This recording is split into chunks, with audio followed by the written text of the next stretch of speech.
Surya, the global school, was established in the year 2012 at Bachupalli near Miapur in Hyderabad city, in a lustrous green campus. The school had a strength of 180 students during the very first year of inception, which escalated to the number of 2000 as on today. It's not only the quantitative development but also about the qualitative approach of the school that has given a scope to extend the wings by establishing a second branch in the vicinity of Aminpur. Surya, the global school, has been incorporated under the umbrella of BDR Educational Society, catering to the students' community by providing a quality education from nursery to grade 12. The school is a firm believer in a structured and systematic way of inculcating the knowledge to the students. The management of Surya believes in implanting great academics and also compassionate towards moral values, striving for the overall development of a child and prepare them to be future ready with practical teachings in something that the school believes in. In this interaction, Suresh Kochatil will be speaking to Lakshmi Dharithri, principal of Surya, the global school, a Bachelor of Education, MCom and MBA topped with University of Cambridge International Diploma for teachers and trainers. She also has the exclusive specialization of post-graduation in early childhood education and special education through Usmania University.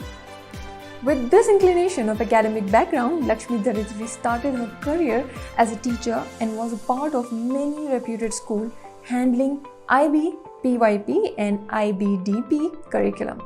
She was the head of Cambridge wing of a major international school in Hyderabad. She evolved as a trainer, content writer, freelancer by associating with publications like Oxford, Macmillan and Cambridge. Mrs. Lakshmi Dharithri served as an IGCSE Business Studies faculty and as an exam officer of CIE. She has also worked at Centre for British Teachers as an ECE department head by handling many private government education projects like designing and developing teaching tools for primary, pre-primary, Anganwadi and Balwadi schools. Welcome to Brainfeed EdTalks, powered by Tutoroot Technologies, the series of interviews that we are having with educationists from across the country. Today, we are at Surya, the global school. And to speak to us about the school, its philosophy and more is Lakshmi Dharithri, the principal of the school, which has two more branches at Aminpur and a primary branch located next to the premises that we have here at Bachupalli in Hyderabad. Welcome to the show, ma'am. Thank you. Now, at the start, let me ask you, how did the school evolve in the first place? When did you start? How has been the growth? Mr. Suresh, actually, I'm glad that this morning we are interacting and it's a platform given to me to express about the school. Way back in 2012, this school was started by Mr. B. Damodar Rao. It was his brainchild. He is a proprietor as well as a chairman of Surya, the global school.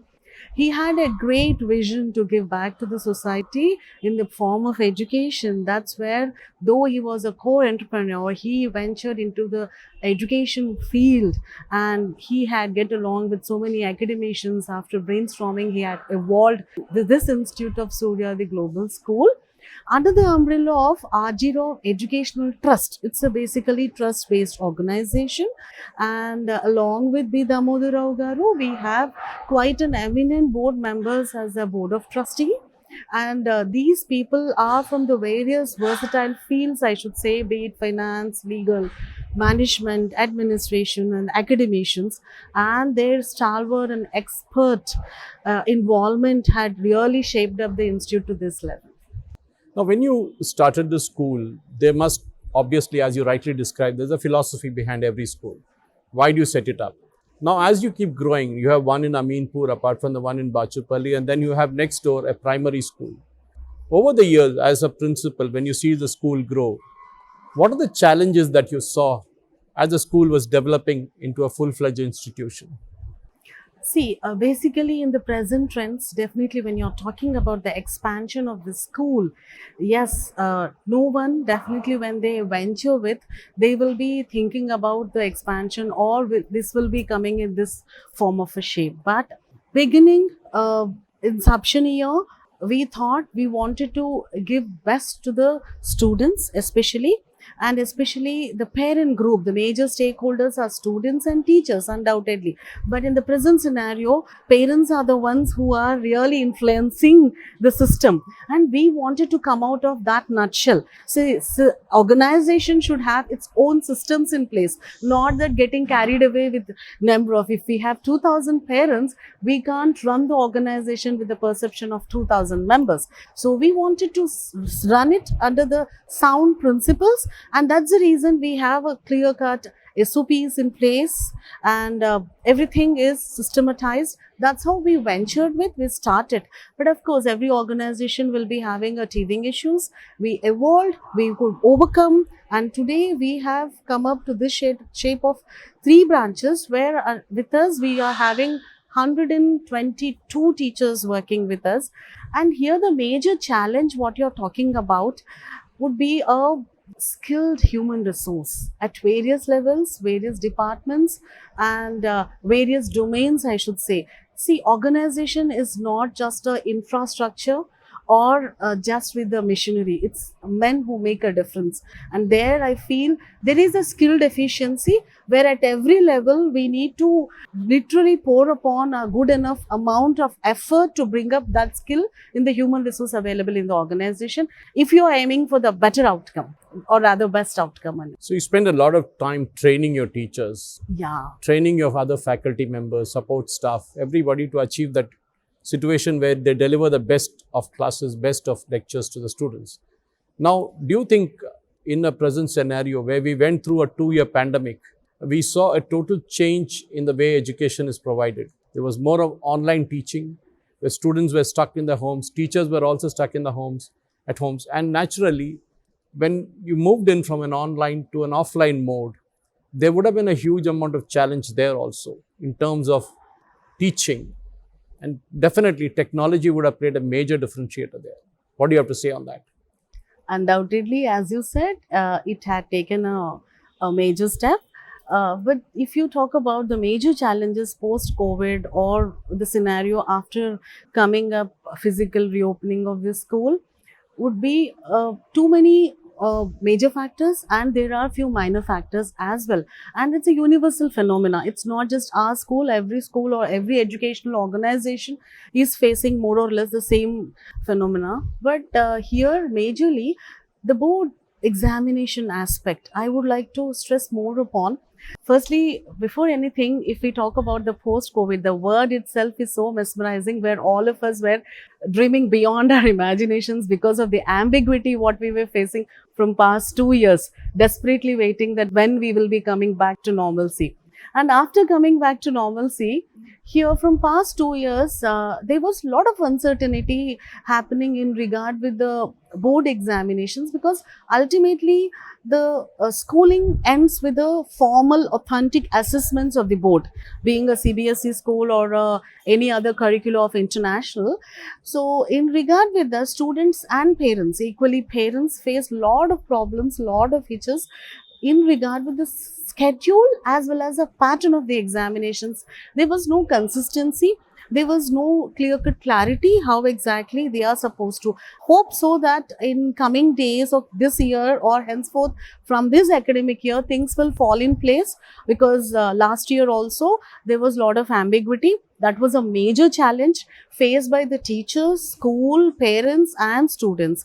And beyond that, yes, people do think that the logistics or back to school activities in regard with arrangements or other things or receiving students would be a challenging. But my personal perspective is like, more than anything, we were successful to bring back the students and teachers physically back to class. But the challenge is bringing them back to class mentally. Definitely, it's not the overnight task.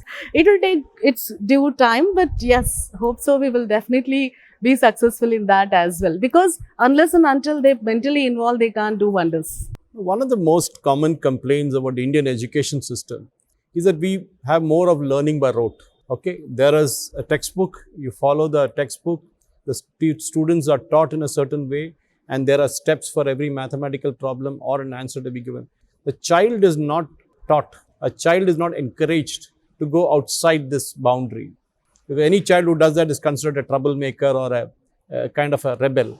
In such a scenario, when you see syllabuses like IB, for example, or even IGCSE, there is a lot of thinking involved. Do you think CBSE, of course, they have evolved over the last few years, but do you think there is more to come? CBSE has to do a lot more to ensure that the children start behaving like thinkers, not just like robots. Absolutely, sir. Rightly said. See, it's not just evolving with the curriculums, but it created a bit of confusion in the parent group as well. Whenever they want to opt a particular school or a which particular curricula they want to go for their ward, there is a consistent confusion existing with the parents as well. But when you compare, I think even CBSE national curriculum, as you said, evolved a lot, and nowhere it is inferior nowadays. And ultimately, immaterial whatever curriculum or whatever syllabus you are using, and gone are the days where you feel that education system is still sticking to the rote learning method, where teachers adhere to the textbook on just deliver whatever is there in the textbook. Now there is a lot of a contemporary approach where the thought process of the educator should evolve, which will be in return reflected with the learners. Undoubtedly, when you talk about the education system, ultimately they are, what I feel is, we are making it quite complex, or rather exaggerating for the learners to have a magnifying view of it. But otherwise, if you put it other way around, it's just different subjects which are helping them to do the best in expressing themselves, either in the written form or a oral form, with a flawless or in a very comfortable zone. That's what the languages do. And the other way around, if you talk about the subject based facts and other things which are taught to them to be comprehended, should be applied in their real life. Definitely, that's where the true essence of the learning comes out. Then again, critical thinking. See, subjects like math or other scientific facts are taught to tune the brain of the child to think critically. That's where they evolve and they apply in their real life, and that's where they come up as a researchers. Why India is lagging behind? Why we are not having a research-based institutes? Why are we just having a product-based? In So fact, we our are PhDs are striving. least in the world, actually. Our quality of PhDs leaves a lot to be desired, and that's the reason. Absolutely. So we should go ahead in that path, or mold the teachers or students in that path. Actually, one of the reasons why children in India actually don't think is also the fact that they don't read. They're not encouraged to read. And nowadays, with so much of mobile phone usage, they're always stuck to the phone. Whatever information they get is from the phone. Though gone are those days when we used to write letter writing in schools. We used to have pressy writing. We used to have reading. But nowadays, I think the library must be the last place where the child goes to. Actually, and not just schools, even in colleges for that matter. And do you think that habit of reading has been lost? And I don't blame the schools for it. The parents are also equally guilty in this matter. How do you think you should encourage reading in children? Yeah.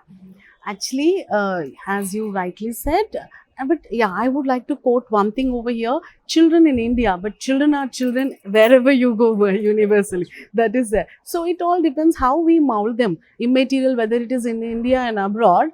And in regard with reading and writing, especially you were talking about reading as well, it's a skill based. It's not subject based. You know, when you talk about that, it's a skill based. Skill comes out of practice, especially when you expose or give them an experience of enjoying that reading part.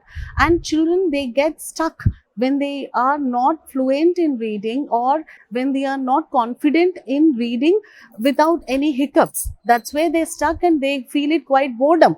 If you create that path where you make it bit seamless, I think they'll enjoy reading.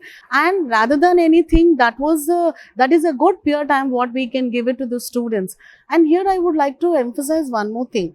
You were rightly said that in our schooling days, letter writing and other things, writing skill is different from writing style. And from past 2 years, students were locked at home in the isolation, and thanks to this blended learning, they never had a note taking or note making effects as well. So it was definitely reflecting upon their performance as well. But writing skill didn't deteriorate. It's only writing style which got deteriorated. And again, I say, when they come back to school also, it's not overnight. Eventually, slowly, we will build up that as well. And reading, yes, at primary years, if you train them properly with the phonics and if you give them the ability to enjoy while reading, reading for reading is different, reading for comprehending is different. And if you make them enjoy, obviously, without any deliberate effort, they become quite habituated to read a lot. In fact, one of the things that we see in a class of say 20, 30 students, which is what a normal class size is today, but in many schools it's more than 60 also, 40, 50, 60. There are brilliant children, then there are average children, and then there are not so good children. For a class teacher, it's impossible to kind of cater to all these three segments. So what you would call a gifted children. How does your school deal with this different parameters of learning? Yeah. Actually, every child is unique and they are blessed with their own abilities and level of IQ levels, as I say. But yeah, we don't categorize them categorically as a below average or above average, or where even evidently we express or show in the classroom. But by and large, it's a default tendency which occurs as a dynamics of the classroom. And we have a concept called teacher will be doing a lot of a need analysis of the student ability, interest and potential right in the beginning. And depending upon the need analysis, nowadays it is very much into methodology and pedagogy, that different levels of multiple intelligence as per their ability we are supposed to adapt. We adapt a methodology of differentiated learning, especially the gifted students or the high IQ students who are above average in the classroom are one sector. The other slow learners who are there, who needs extra support and extra mentoring, is the other sector. So these gifted children, we will provide the extra mentoring, whatever the class appropriate happens. Beyond that, we try to engage them, because if we go with the normal course and the pace of the classroom, they feel quite monotonous. Right. And they may lose the interest because their ability is too high. So we engage them with different levels of worksheets and different levels of complexities. Let me tell you here very clearly, we don't go with the further teaching of the concept. We go with the in-depth teaching of the same concept. That's how they are engaged. Now, when it comes to teachers, for example, there's always this talk. I mean, my wife was a teacher, so I can tell you this, that, they carry a lot of work home. Their work doesn't end at the school. Unlike many other professions, they carry the work home. There are calls from parents on the mobiles about the children calling them. Now, at some stage, they'll reach a burnout. They say, okay, fine. I've been to a couple of schools where I did similar interviews, and one of the school principals, or rather secretaries, claimed that they banned teachers from carrying answer sheets or books home to correct, so that they finish the work in the school and nothing to be carried home. Now, do you think there is this teacher burnout or teacher fatigue, if you want to call it, setting into institutions? I'm not just talking of your school, but generally across the board. See, teachers play a vital role in education institute. And this phenomena or a tendency of a burnout will happen when you won't empathize yourself in their shoe. If you put yourself in their shoe, you can well understand the practical problems what they are facing, be it in the classroom, be it in their personal life, be it in their professional life, or getting along with any other aspect of the job role, undoubtedly. And here what I feel is schools should definitely empathize their situation and make their life with ease. And the major factor as a teacher, see, we evolved as an heads from the role of a teacher. The major factor is too much of documentation.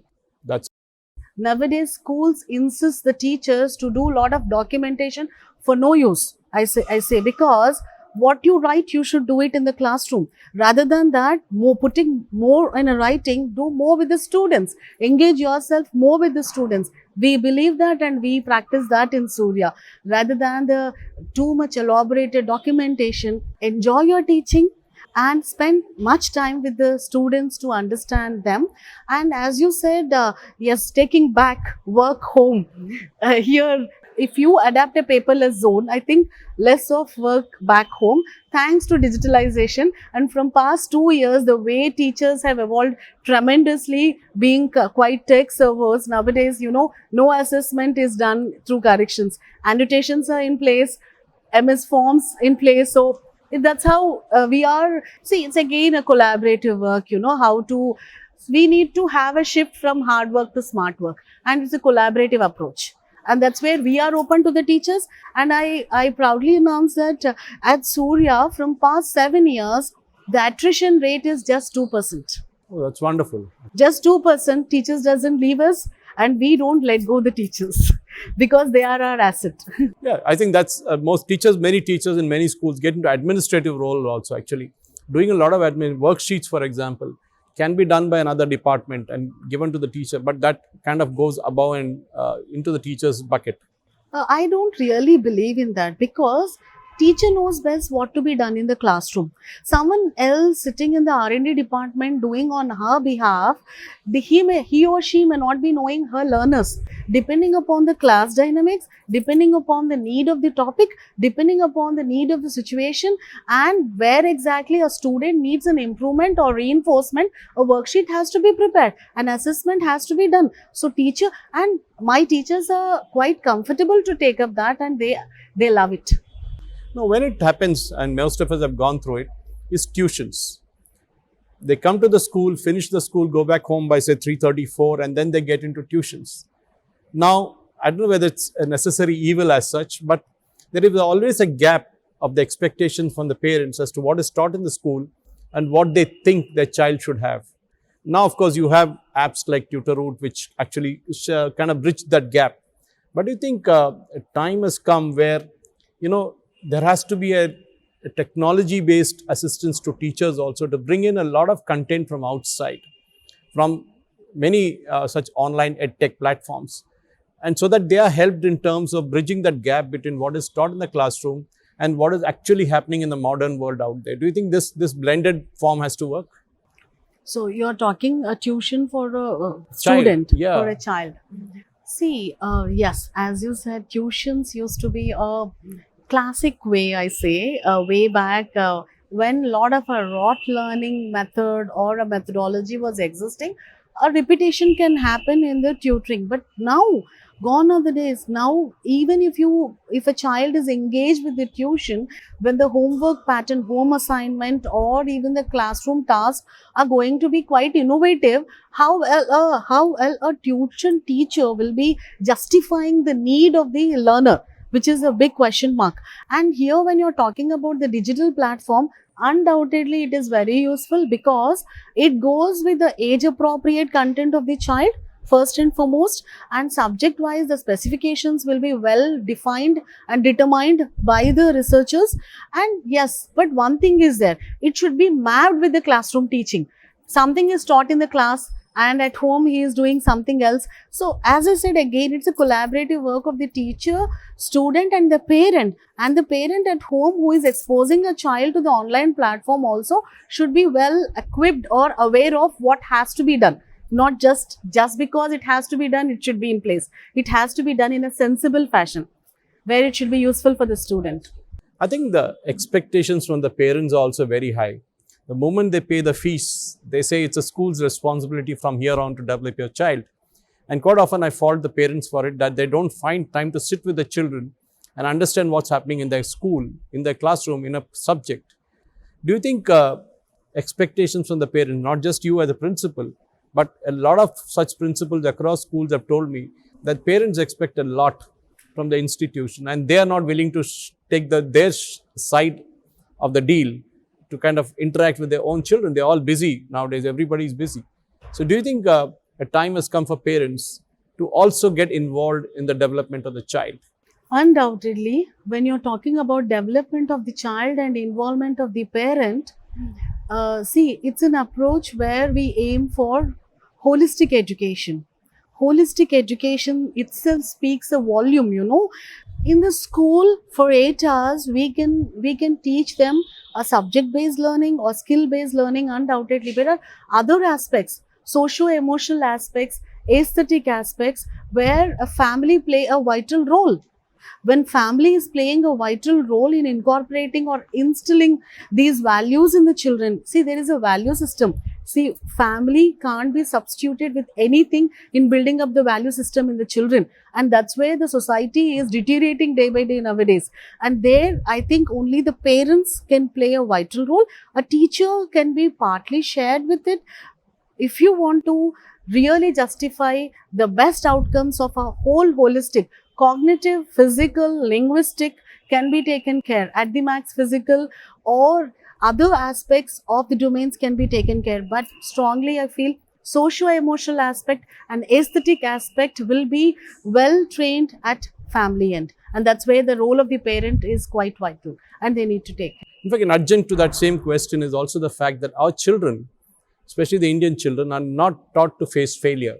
Oh yeah. Parents always say that you need to succeed, succeed, and succeed. Not just succeed, score 10 out of 10, 100 out of 100, be first in the class. But quite often, this kind of pressure on children Undue. goes wrong, horribly wrong sometimes. Absolutely. Do you think as teachers, as parents, as educationists, we all need to bring down and teach the children that to fail is okay. You need to pick up and run again. Absolutely. See, right from primary years itself, we need to groom their personality. You know, it's a confidence and other attitudes. You were talking about IB curricula. You have different profiles, attitudes, and every methodology is again working upon other aspects of the personality development as well. Why? Because there is a necessity here that those used to be taken care at home front. Now it escalated to the role of the school. That's where I feel a failure has to be taken in a proper fashion, and we should support a student from school end as well as family end to take up such challenges. And more than anything, we do run programs called Apex, theatre arts and other things. You know, child, sometimes if you put up few things in the form of other platforms like dramatics or any other story, where in the story there is a character who is taking up the failure in a very proper way, this will register in their mind and it decodes sometimes when it need base in the real life.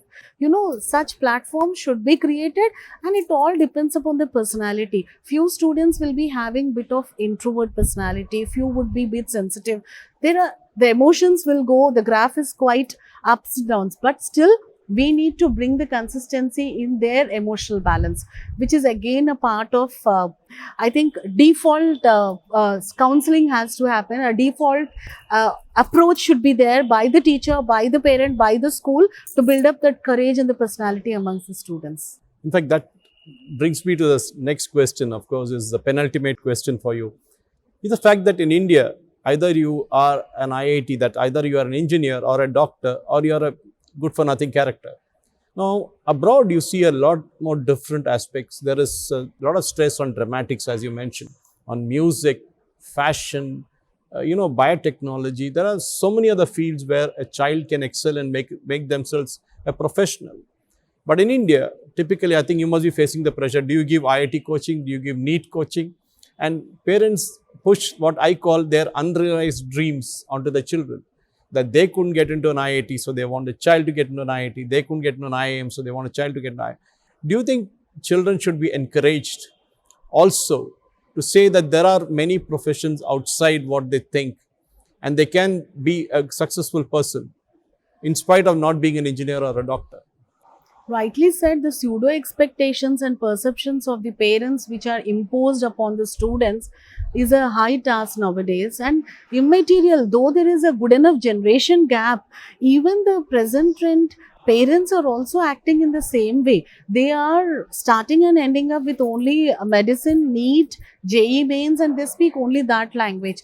And years to years, we are, though counseling, having so many orientation programs for the parents, and we bring the due awareness, but still the mental blockage what they have is there in the society, and I feel that's a big influential behavior which is happening. And you won't believe if I say it won't be an exaggeration if I share with you that pre-primary parent also will be asking about it. Do you have the integrated IIT coaching in your school? That's it. Yeah, but you know, what I feel, rather than creating an awareness amongst the parents, nowadays students are aspiring in a better fashion if you do a good counseling sessions or career guidance sessions with them.